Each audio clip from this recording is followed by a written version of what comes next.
حضرت ابو بکر صدیق رضی اللہ عنہ مختصر حالات۔ حضرت صلی اللہ علیہ وسلم کی وفات کے بعد آپ صلی اللہ علیہ وسلم کے قدیم رفیق، اسلام کے سب سے پرانے جانثار، محرم اسرار نبوت، ثانیہ اثنین فی الغار، حضرت ابو بکر صدیق رضی اللہ عنہ آپ صلی اللہ علیہ وسلم کے جانشین منتخب ہوئے۔ آپ کا نام عبداللہ، کنیت ابو بکر اور صدیق عتیق لقب ہے۔ والد کا نام قحافہ تھا۔ آپ قریش کی شاخ بنی تمیم سے تعلق رکھتے تھے۔ چھٹی پشت پر آپ کا نسب حضرت محمد صلی اللہ علیہ وسلم سے مل جاتا ہے۔ آپ کا گھرانہ زمانہ جاہلیت سے نہایت معزز چلا آتا تھا۔ قریش کے نظام سیاسی میں خون بہا کے مال کی امانت داری کا عہدہ آپ ہی کے گھر میں تھا۔ اسلام سے پہلے حضرت ابو بکر صدیق رضی اللہ عنہ کا شغل تجارت تھا۔ آپ ابتدا ہی سے سلیم الفطرت تھے، چنانچہ زمانہ جاہلیت میں بھی آپ کا دامن و اخلاق عرب کے عام مفاسد سے بالکل پاک رہا، اور اس زمانہ کے لوگوں پر آپ کے حسن اخلاق، راست بازی اور متانت و سنجیدگی کا سکہ بیٹھا ہوا تھا، اور شرفائے مکہ میں بھی آپ کی بڑی عزت تھی۔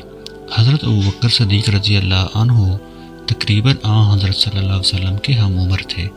طبیعت کی یکسانیت کی وجہ سے بچپن ہی سے دونوں میں گہرے تعلقات و روابط پیدا ہو گئے تھے۔ ان روابط کی وجہ سے دونوں ایک دوسرے کے اخلاق و سیرت سے اچھی طرح واقف تھے۔ چنانچہ حضرت صلی اللہ علیہ وسلم نے جس وقت سب سے پہلی مرتبہ اسلام کی دعوت دی تو حضرت ابو بکر صدیق رضی اللہ عنہ نے بغیر کسی شک و شبہ کے ان کی تصدیق کی۔ قبول اسلام کے بعد اسلام کی تبلیغ میں بھی حضرت صلی اللہ علیہ وسلم کے دست راست بن گئے، اور راہ خدا میں جان و مال اور عزت و آبرو سب نثار کر دی، اور میدان جان نثاری میں کوئی دوسرا صحابی آپ سے بازی نہ لے سکا۔ بعض مواقع پر گھر کا سارا اثاثہ اللہ کی راہ میں دے دیا۔ جب حضرت صلی اللہ علیہ وسلم نے ان سے پوچھا کہ کچھ اہل و عیال کے لیے بھی چھوڑا ہے تو عرض کیا، ان کے لیے اللہ اور اس کا رسول ہی کافی ہے۔ کسی صحابی رضی اللہ عنہ کی اسلامی خدمات آپ کے برابر نہیں ہے۔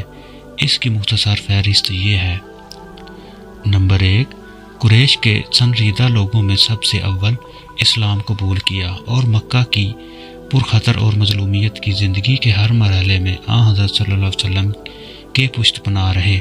نمبر 2، تبلیغ اسلام میں حضور صلی اللہ علیہ وسلم کی رفاقت کرتے، جہاں حضور صلی اللہ علیہ وسلم تشریف لے جاتے ساتھ جاتے اور اپنے جاننے والوں سے آپ صلی اللہ علیہ وسلم کا تعارف کرواتے۔ نمبر 3، حضرت عثمان، حضرت زبیر بن عوام، حضرت عبد الرحمن بن عوف، حضرت سعد بن ابی وقاص، حضرت ابو عبیدہ بن جراح، حضرت عثمان بن مظعون رضی اللہ عنہم جیسے اکابرین اسلام آپ ہی کی کوششوں سے مشربہ اسلام ہوئے۔ نمبر 4، کفار کے ظلم و جور کے مقابلہ میں سینہ سپر رہے۔ نمبر 5، حضرت بلال، حضرت عامر بن فہیرہ رضی اللہ عنہم اور متعدد غلاموں کو اپنے مال سے آزاد کرایا، جو اسلام کے جرم میں اپنے مشرک آقاؤں کے ظلم و جور کا نشانہ تھے۔ نمبر 6، ہجرت کے بعد جب حضرت صلی اللہ علیہ وسلم نے مسجد کی تعمیر کا ارادہ فرمایا تو اس کی زمین کی قیمت جو 2 یتیموں کی ملکیت تھی حضرت ابو بکر رضی اللہ عنہ نے ادا کی۔ اس طرح مدینہ میں سب سے پہلا اللہ تعالیٰ کا گھر حضرت ابو بکر رضی اللہ عنہ کی مدد سے تعمیر ہوا۔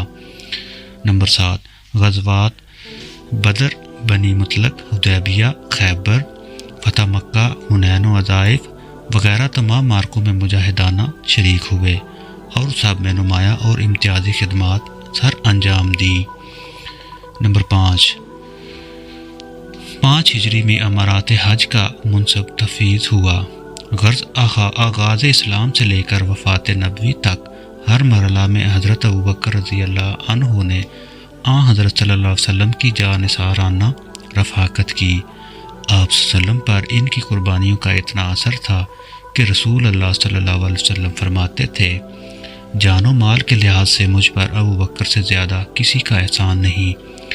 اس رفاقت اور خدمات کی بنا پر صحابہ کرام رضی اللہ عنہم میں حضرت ابوبکر رضی اللہ عنہ اسلام کے سب سے بڑے موصل اور اسرار نبوی کے محرم تھے، اس لیے وہ قدرتاً نیابت نبوی کے سب سے زیادہ اہل و مستحق تھے، اور حضرت صلی اللہ علیہ وسلم کی حیات ہی میں خاص و خاص مواقع پر اس کا شرف حاصل ہوتا تھا۔ چنانچہ آپ صلی اللہ علیہ وسلم کہ مرض الموت میں جب نقل و حرکت کی طاقت آپ صلی اللہ علیہ وسلم میں نہ رہی تو اس وقت آپ صلی اللہ علیہ وسلم نے نبوت کا سب سے بڑا منصب یعنی مسجد نبوی کی امامت کا شرف حضرت ابوبکر رضی اللہ عنہ کو عطا فرمایا، جو در حقیقت آپ کی ہی جانشینی کی طرف اشارہ تھا، لیکن اسلام کا نظام شورا پر ہے، اس لیے آپ صلی اللہ علیہ وسلم نے اپنی جانب سے کسی کو اپنا جانشین مقرر کر کے اس کو توڑنا نہیں چاہا، اس لیے صراحتاً کسی کو جانشین نامزد نہیں فرمایا۔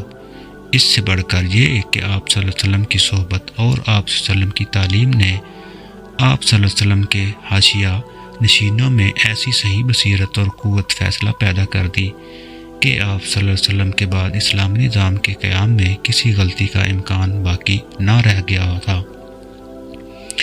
اس لیے آپ صلی اللہ علیہ وسلم نے آئندہ کے بارے میں تصریح سے سکوت فرمایا۔